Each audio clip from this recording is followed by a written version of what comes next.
Hello students, welcome to StudyIQ.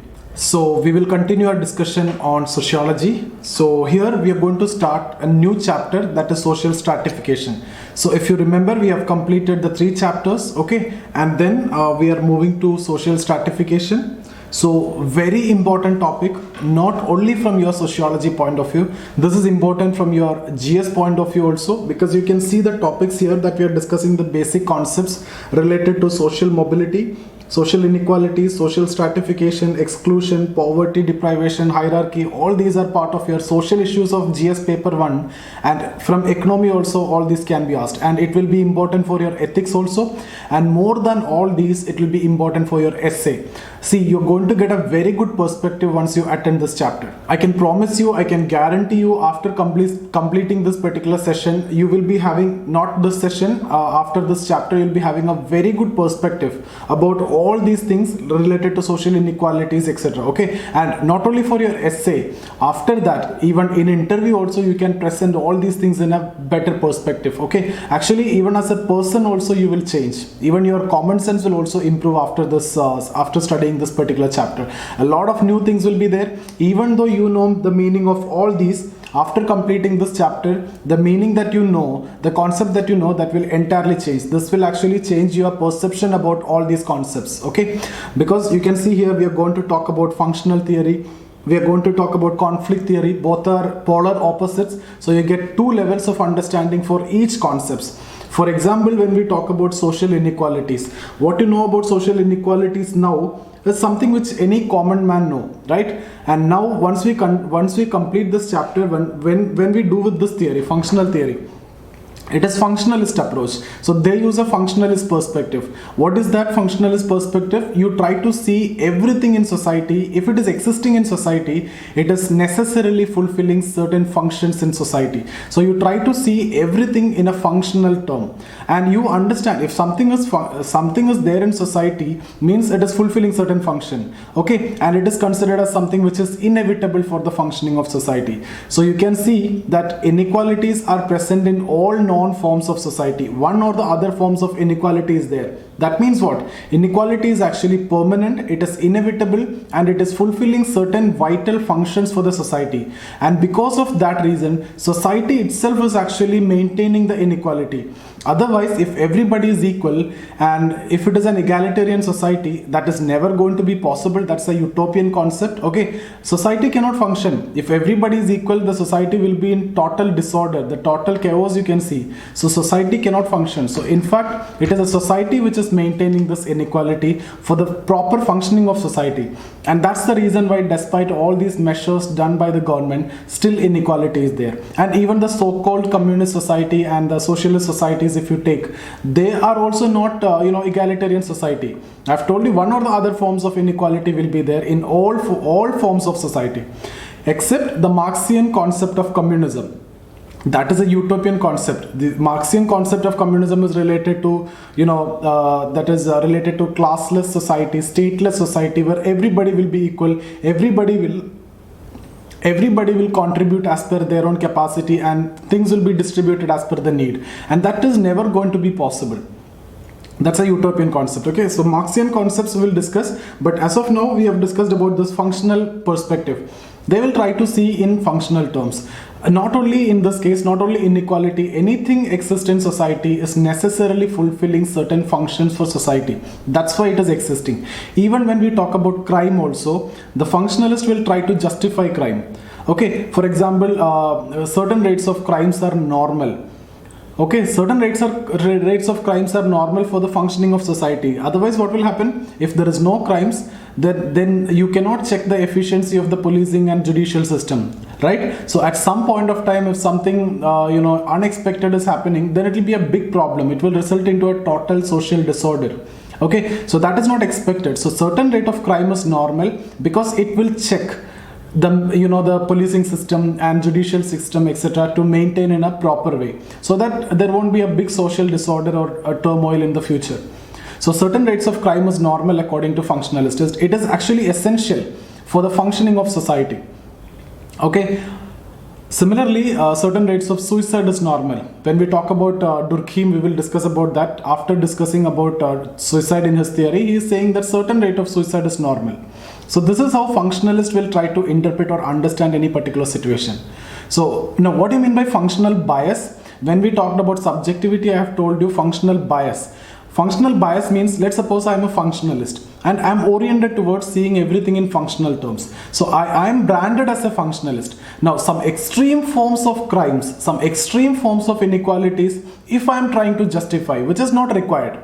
What I've told you is normal situation, it's fine. Some, certain rate of crime is normal. Certain rate of suicide is normal. But extreme forms of crime, extreme forms of anything, if I'm trying to justify in functional terms, extreme forms of inequality, then that is what I mean by functional bias. Just because I belong to this particular school, I'm trying to justify. Like extreme forms of inequalities, extreme crimes like rape of minors, etc. There is no justification for all those things. Okay, so even though you're a functionalist, there is no point in justify. If you try to justify, that is a functional bias, and that is part of subjectivity. That discussion anyway we have already done, and I'm sure that you are aware of that. So functional bias and functionalism is entirely different. Okay, when we talk about Durkheim, he is a functionalist, but in all his theories, if you see the fundamental concept that Durkheim is talking about, or one of the most important pillars of Durkheim's methodology is he is separating normal and pathological situation. For example, when we talk of suicide in his theory, he is talking about some normal situation and some pathological situation. Certain rate of suicide is normal, beyond that it will be abnormal. That is pathological. Similarly, certain rate of crime is normal, beyond that it will be abnormal. When he talk about division of labor also, he is bringing a pathological form. Everywhere he is talking about this pathological form. Basically, he is making a division. So that pathological form, as a functionalist, you don't want to define, or you can understand, but you don't want to justify in functional terms. As a functionalist, you confine to that certain rates of normal phenomena or normal rates. Beyond that, don't do that, okay? Then it will be a functional bias. That will affect your objectivity. Initial functionalists were positivist, so they were so concerned about objectivity. All these discussions we have done in the first three chapters. Okay, now this chapter is going to be a entirely different chapter from the first three chapters, because here you will be seeing perspectives, and we are introducing theories, and we are going to start the thinkers. It's actually beginning of thinkers. Although formally we will start thinkers in the next module, and important thinkers anyway I'll discuss in YouTube. Okay, so here we will be starting, you can see here functional theory. Here we will talk about Talcott Parson, W.L. Warner, and we will also talk about Davis and Moore. When it comes to conflict theory, we will talk about Marx and Marxist, and Weberian theory, that's a multidimensional theory. Okay, so all these we'll discuss. So you are going to acquaint with the theories from this particular chapter, and next chapter is all about theories. A lot of theories are there. Okay, so till now in the first three chapters, what all things that we have learned are not so sufficient. You don't want to read anything else, are not crisp and to the point of view, right? It is only for exam point of view. You don't want to read anything more, and you don't want to ignore from that also. So it is actually prepared for exam point of view, crisp, not and all the important points are there, all examples are there, whatever thinkers you need to be quoted for that particular answer, everything is there included. So I don't think that you need to read anything apart from that PDF which I have given to you for each and every topic. You can compare it with the syllabus, you can compare it with the questions which are asked, and then you will be getting that confidence. So basically, you don't want to spend too much of time in reading or searching for the materials for the first three chapters. In these chapters also, you will understand what I'm going to do is exactly the same, but after understanding you can add something. So there is a scope from your side that you can also contribute. First three chapters, it is better that you don't contribute. If you're writing what all things I've given you, it will be better, rather than it will be more better if you don't add anything from your side. Okay, so just try to reproduce that content. Okay, so here onwards you will see a deviation. Okay, so it's going to be slightly dynamic, and it will be very interesting also. It won't be as dry as the first three chapters, and you will feel interesting these chapters, and you can connect it, different concepts that we are going to study. You can easily understand the theories. These theories are only difficult in the names, not when it comes to the content. Okay, so I'll try to simplify all the theories, and here we will start with these concepts. Okay, so basically I'll explain this. So we have talked about functional theory and functional perspective. Conflict perspective is actually the opposite. This is a Marxian perspective. So Marxist perspective will talk about the critics. So Marxist perspective will teach you how inequality is not functional, what are the dysfunctions, and how is it exploitative. Okay, how is it exploitative in nature? How is it supporting the some sections and badly affecting or punishing the lower sections. Okay, all these things is what Marx is talking about. Now, if you are getting a critically analyzed question, basically you are criticizing, right? And you are using the Marxist perspective even without knowing that you are using Marxist perspective. So even if you are a general studies student, even if you are not a sociology student, effectively you are using Marxist perspective to answer that particular question, critically analyze. So here you will be learning about the pros and cons. That means the positives, you will be in a position to justify the inequalities. At the same time, you will also be in a position to understand the inequalities in a different dimension, in a conflict dimension. So you can criticize like anything. Apart from that, Weberian perspective will give a multi-dimensional understanding. That's going to be entirely different approach. Okay, so all these theories will be studied. So this is the topic: social mobility, social inequality, social stratification, exclusions, poverty and deprivation, hierarchy. Okay, so these are the concepts that we need to discuss. And then dimensions of stratification. Stratification is based on certain dimensions. This can also be asked as a separate question. So these are the dimension: age-based stratification, class-based stratification like upper class, middle class, lower class, age-based, young, old, etc. Race is a dimension of stratification: caste, Brahmin, Kshatriya, Vaishya, Shudra, Dalits, okay, Varnas and Avarnas. Ethnicity is a dimension of stratification. Then the theories. Then social mobility. Social mobility means movement from one strata to other. Let's suppose you're born as a poor person. Can you become a rich person?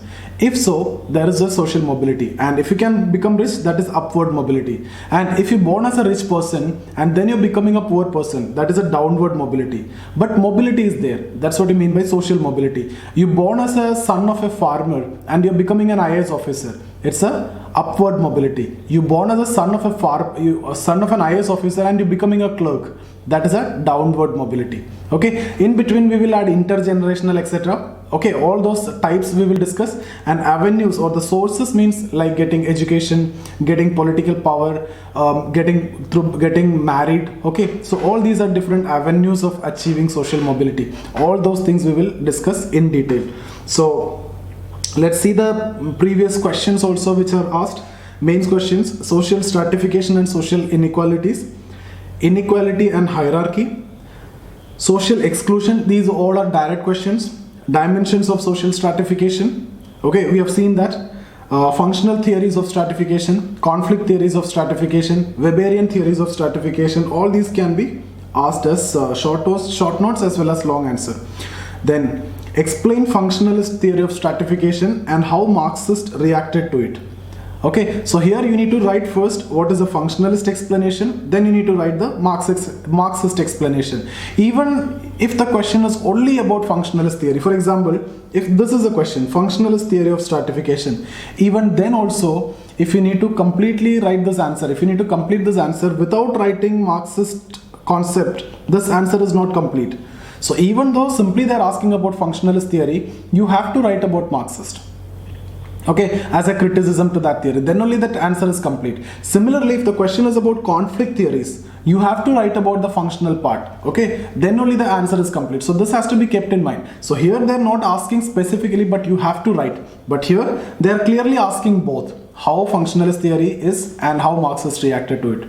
Okay, so or what is Marxist theory and compare it with the functional theory. So even if comparison is not asked, you have to be in a position to write, then only the answer is going to be complete. Without, see, if it is 10 marker, at least one line criticism you have to write. For example, functionalists consider inequality is functional in society as it fulfills certain vital functions in society. At least this one line towards the end in your 10 marker you have to write. If it is 20 marker, you will have enough space to write, and you have a lot of content also, because these are special theories that we are learning. Okay, so content wise you won't face any problem. I'm stressing this point again, content wise you won't face any problem. I'm giving you enough content, and all these are very good contents. Okay, and all these are simple contents. I have in fact underlined everything that I'm discussing also. Okay, so I hope it will be easy for you. If you have any doubt related to sociology, any classes that we have done, you can get in touch with me. That's my Instagram ID. Okay, this Zia Safir, or you can join the Telegram channel. This is my Telegram channel.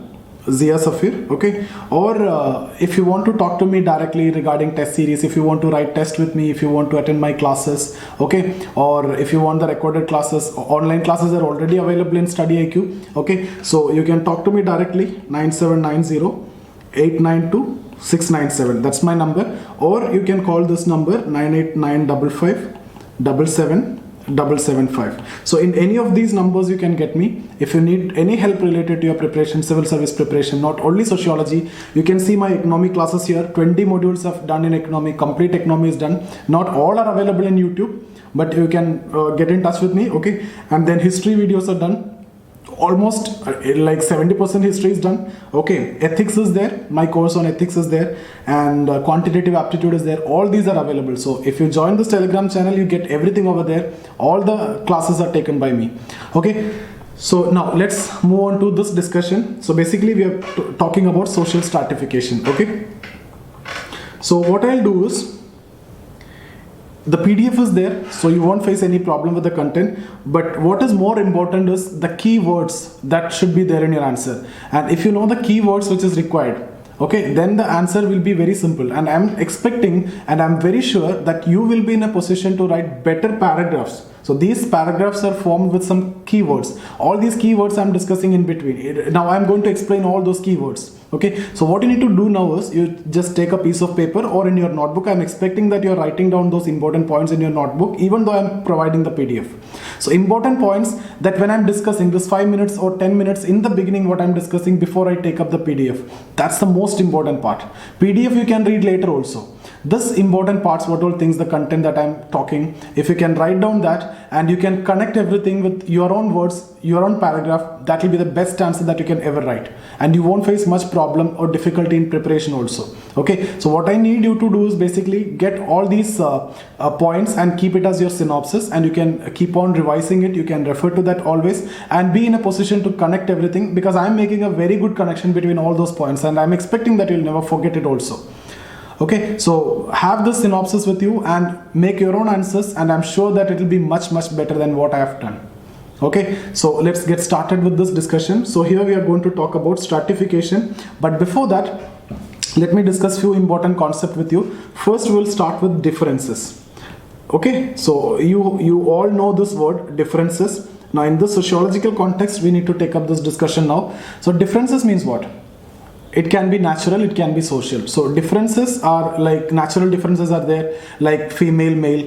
It's a biological difference, it's a natural difference. So when I'm talking about female and male, there is no inequality. When I'm simply talking about female and male, it's actually a difference, it's a biological difference. Inequality and difference are different. Okay, so when I'm talking about difference, it can be natural.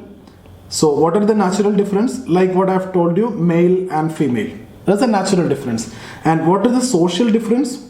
When I'm talking about social difference, I'm delivering this lecture from one area, like I'm from South India, I'm from Kerala, and most of you are actually listening from North India. The culture is entirely different, so that's a social difference. The dress style is different, okay? The kind of housing pattern is different, the food habit is different. So these are social difference. All these are not inequality. North Indians are not superior over the South Indian, neither the opposite also. Okay, the housing pattern, we can't say somebody is superior over the other, right? So we are not talking about inequality over there. We are only talking about differences, but these differences are social differences.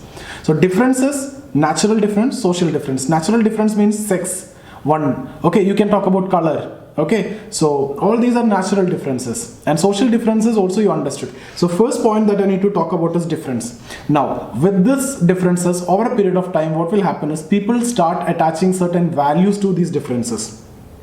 Certain values. So values we have discussed when we discussed about the problem of objectivity and value neutrality. What are values? Values are the ideas which an individual carry in their mind, and that based on that he decide the superiority, inferiority, preferability, rejection, desirability, undesirability of anything. So there are certain values which we all carry. Based on that we decide what is desirable and what is not desirable, what is superior, what is inferior, what is preferred, what is rejected, right? For example, if I belong to a patriarchal society, a male child is preferred, male child is desirable, and male child is considered superior.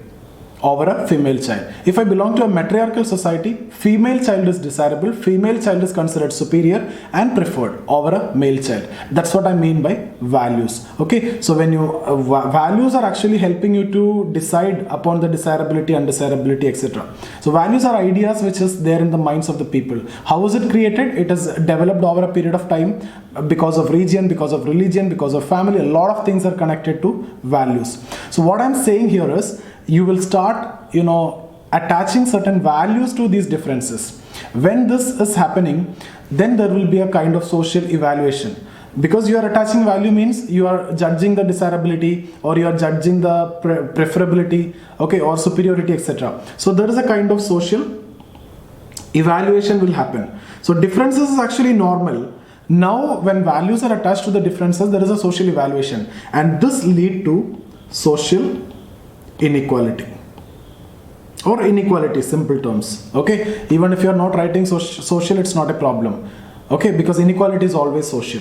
Okay, so can I say now that differences are natural or social, but inequality is always social?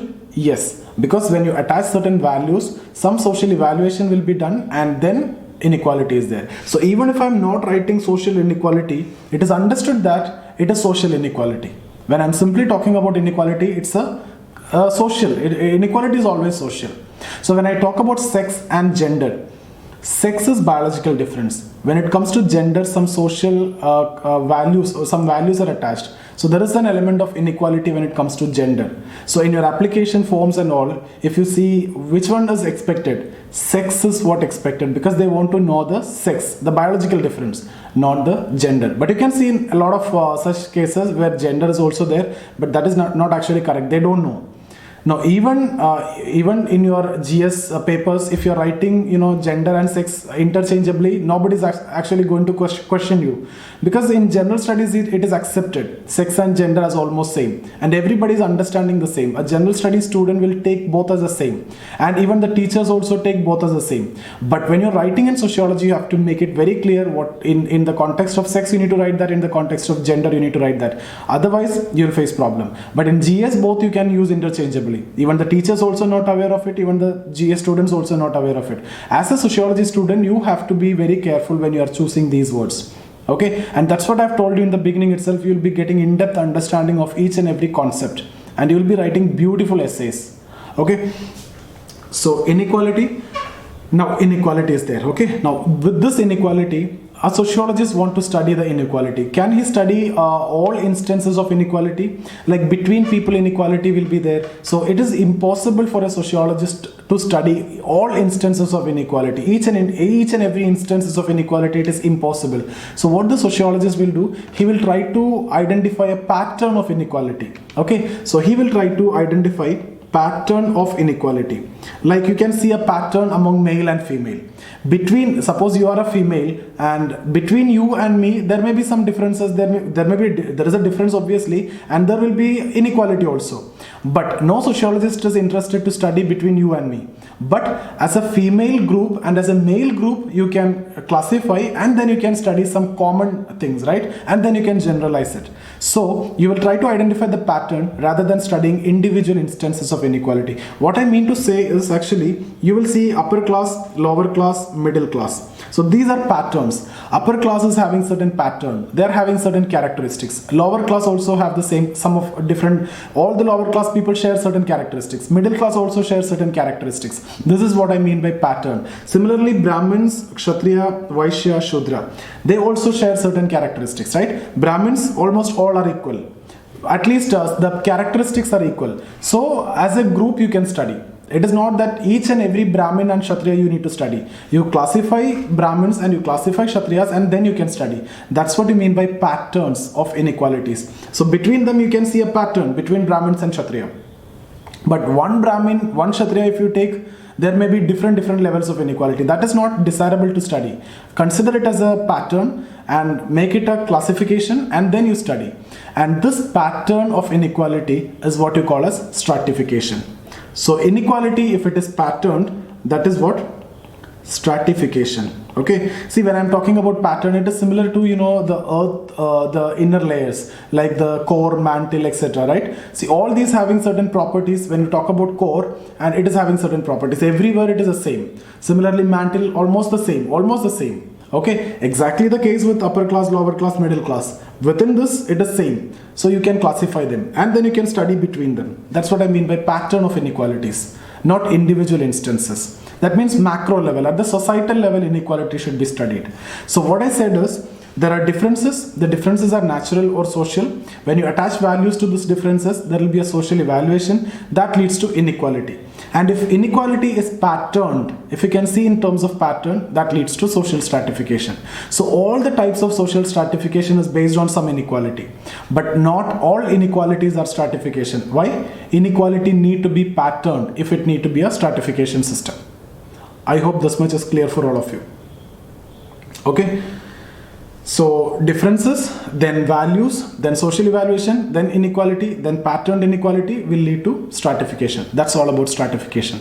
Now there are certain steps within this, like during this process. So first step is actually differentiation. Okay, so when I talk about differentiation means, now what is the difference between differences and differentiation? Difference is objective, like what I've told you. It could be male, female, etc. Differentiation means it's a process. Okay, wherever this isation, etc. is coming, there's a process. Like secularism is an ideology, secularization is a process. Communalism and communalization, it's a process. Okay, so here differentiation is a process. So first there will be a differences. Like for example, let's take it based on sex, male and female, there is a difference. But differentiation comes when, you know, you will assign certain roles to male and female. This is what you call a sexual division of labor. And in case of sociology, we have that topic in paper 1 and paper 2, patriarchy and sexual division of labor, very important for your essay also and your interview also. Why the job is divided on the basis of sex. Okay, we will see that concepts later. So here there will be a, you know, division of roles. Okay, the roles are assigned. Roles are assigned. So that is the first step. Second step is actually ranking. Now in this step what happens is, these roles, you will start evaluating these roles at the individual level. So between me and some other, let's suppose a lady, so some roles are assigned based on the sex, like masculine jobs are for male, and like the so-called feminine jobs like nurse, the teachers, etc. will be for female. Okay, and then ranking will happen at the individual level, and then, you know, this ranking will result into a vague, informal, unrecognized rank order. Okay, if it is a patriarchal society, or you say male is superior or something like that. Okay, so a ranking will be there, but this ranking will be at the individual level. Okay, so informal ranking. The ranking at this level may not be accepted at the level of society. In the third step, that is more important, that is evaluation. So here in ranking, the evaluation is done at individual level. Now in the third stage evaluation, the evaluation is done at the cultural level. So here the evaluation is done at the level of the society. Okay, so cultural level evaluation will result into a formal and institutionalized rank order. Okay, so here informal ranking, because it is happening at the individual level. When it happen at the cultural level, at the level of whole society, then it will be formalized and institutionalized. So formalized and institutionalized. Okay, so formalized and institutionalized.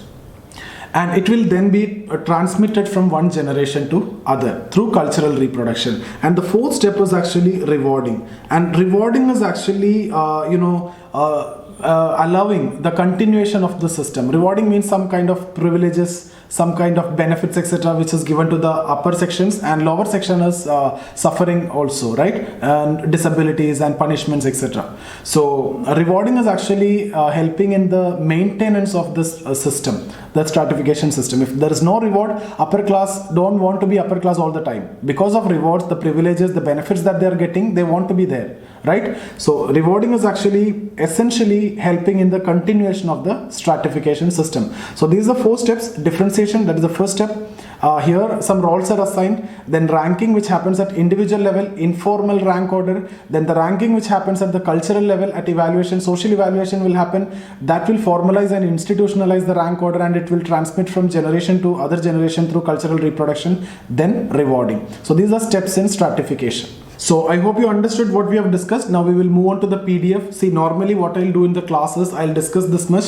So in the first 30, 35, 45 minutes, I'll take up this discussion. So once we discuss this, then we will take up the notes, okay, or we will dictate it, okay, and then while dictating also I'll explain each and everything if there is any confusion or any problem, because we need to understand between the lines. So what I've done is I've taken the note of one of my student, and what I'll do is I'll try to explain that here, okay. So I'll read out, I've underlined almost all the important points so that you won't miss any important points here.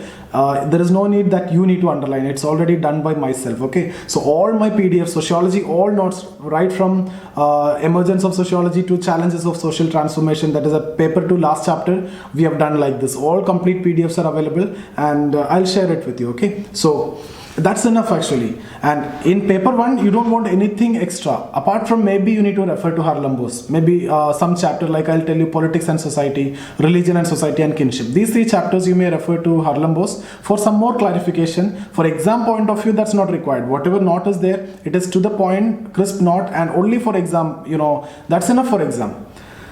Okay, paper 2 I'll refer to some textbooks so that you can read. For example, for social movement we will refer to Ghanshyam Shah, okay, similarly KL Sharma, Ram Ahuja, certain books I'll tell you, okay. So paper 1 you please confine your reading. It's there is a saying that you read one book 5 times for paper 1 and 5 book 1 time for paper 2, because paper 2 you need to bring a lot of things general, it is more general.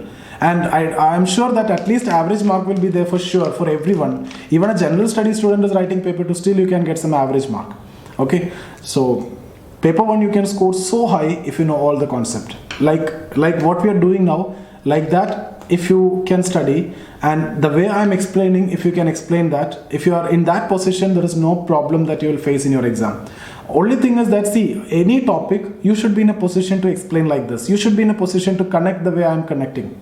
Okay, I have cleared 3 times mains mainly because of sociology. I was able to score always 300 plus. First 2 times I got 300 plus, third time it was less scoring and still I got around 270s. Okay, so all 3 times I cleared mains because of sociology. I scored so good in sociology. Okay, because this conceptual clarity. Paper 1, it is very easy to score marks. Paper 2, it will be dynamic. We can't predict anything, but paper 1, it is in your hand. So understand every concept, have a well prepared note, and read, revise, repeat. You will be able to score so good in paper 1. Okay, so, and if you attend the classes, thinkers and everything will not be a problem for you. Social inequality, what all things we have discussed, exactly the same thing. Every society contains differences on the basis of various attributes which characterize our social life. These attributes are either natural or socially created. Thus, the whole society is composed of people having natural or social differences. Okay, this we have discussed. So society is based on people having natural or social difference. You know what is natural difference and you know what is social difference. These differences are not only seen at the individual level, but also seen at the level of groups. In every society, some values are attached to some of these differences. Now here comes the problem. Values are attached to the differences. The values like superiority, inferiority, preferability, rejection, desirability, undesirability are often attached to these differences. The attachment of these values result in social evaluation of these differences.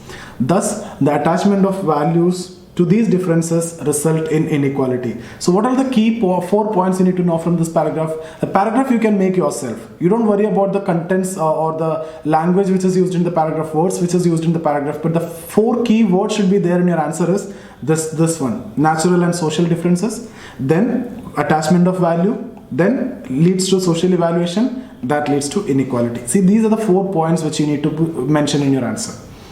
Then thus, the nature produces differences, but man creates inequalities. Rather, the differences are natural or social, but inequalities are always social. Okay, inequalities are always social.